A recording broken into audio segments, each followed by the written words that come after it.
Hello, it's your boy Miguel from the Mobile Mechanic 757. You know, I get down, I get straight to the point, working on a newer Toyota.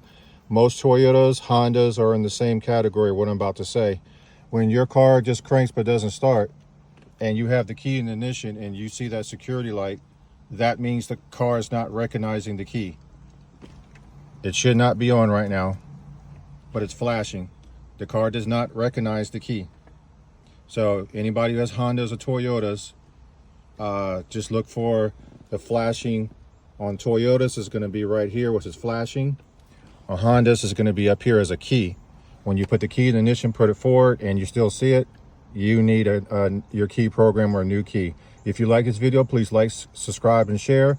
Also, if you found any value in this vehicle, hit that super thanks. Thank you.